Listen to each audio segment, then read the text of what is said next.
দারুণ মজার একটা রেসিপি, কুমড়ো পাতার রেসিপি। এখানে আমি কুমড়ো পাতা তুলে নিছি, আমার এই বাগানের সবজি পাতা। এই তো দেখা হয় যে শুটকি মাছ নিছি। এই শুটকি মাছটার নাম কি আমি জানি না।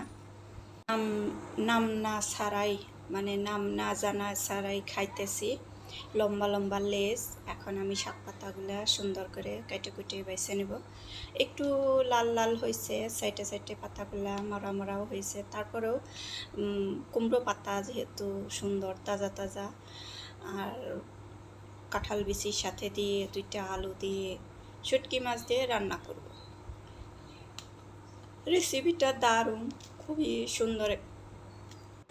দেখতে থাকো, দেখতে দেখতে যদি ভালো লাগে লাইক দিও। এই তো আমি পাটাগুলা এইভাবে কেটে কেটে নিয়েছি, রেডি হয়ে গেছে। এই তো আমার সবজিটা এইভাবে রান্না করে নিয়েছি আমি। এখন এই যে উপকরণগুলা দেখে দিতেছি, এখানে কাঁঠাল বিচি, আলু আর শুটকি মাছ সব ধুয়ে আমি এই যে ফ্রেশ করে নেব। সুন্দর করে ফ্রেশ করে নিছি। এখন এই তো সব রেডি। এখানে আমি আলু নিছি, কাঁঠাল বিচি, রসুন কুচি করে নিছি, শুটকি মাছ নিছি, ধুয়ে নিছি ভালো করে। শাকগুলাও ধুয়ে উঠিয়ে নিছি। এখন তো রান্নায় চুলাই কলাই বসিয়ে দিছি। এখন তেল দিয়ে একটু গরম করে নেব, তারপরে রসুন দিব, শুটকি মাছ দিব, এইভাবে ভাজা করে নেব। আগে পেঁয়াজ দিলাম, কাঁচামরিচ, পেঁয়াজ ভাজবো সুন্দর করে। ভাজে নিয়ে তারপরে রসুন দিব, রসুন দিয়ে তারপরে শুটকি মাছগুলো একসাথে দিয়ে ভাজা ভাজা করব একটু। এভাবে ভাজলে রসুনটা দিয়ে শুটকি মাছ দিয়ে একটু ভাজা ভাজা করে নিলে ভালো লাগে। গন্ধটা একটু যদি গন্ধ কোনো রকম থাকে তাহলে শুটকি মাছটার গন্ধটা চলে যায়। রেসিপিটা কেমন লাগে জানিয়ে কমেন্টের মাধ্যমে জানিয়ে দিতে পারো আজকের রেসিপিটা। এই তো আমি মশলাগুলো যা লাগবে এখন দিয়ে দিতেছি। এখানে জিরা বাটা, রসুন বাটা রয়েছে, আর পেঁয়াজ বাটার সাথে আছে।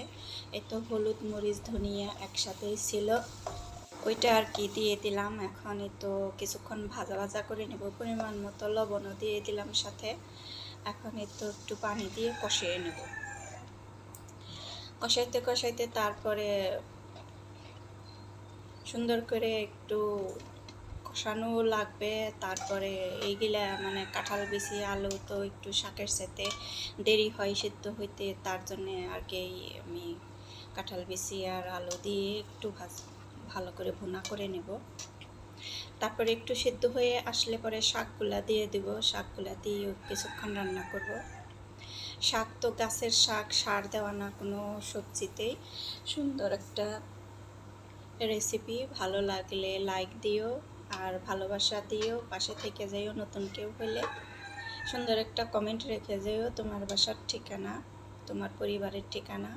এই তো আমার রেসিপিটা করা প্রায় হয়ে গেছে। একটু আমি ঝোল দিয়ে দিছি, অফ ক্যামেরায় ঝোল দিয়ে দিছি।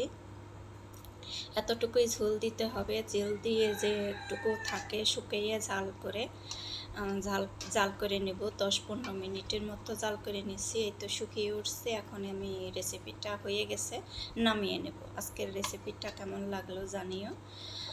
এই তো সুন্দর, অনেক মজা হয়েছিল, অনেক টেস্ট, এত মজা হয়েছিল মানে আমি বেশিরভাগ খাইয়ে নিছি আমি। আর আমার পরিবারের তো একবার করে খায়, যত মজাই হোক না কেন একবার করেই খাবে। আজকে পর্যন্ত, আল্লাহ হাফেজ।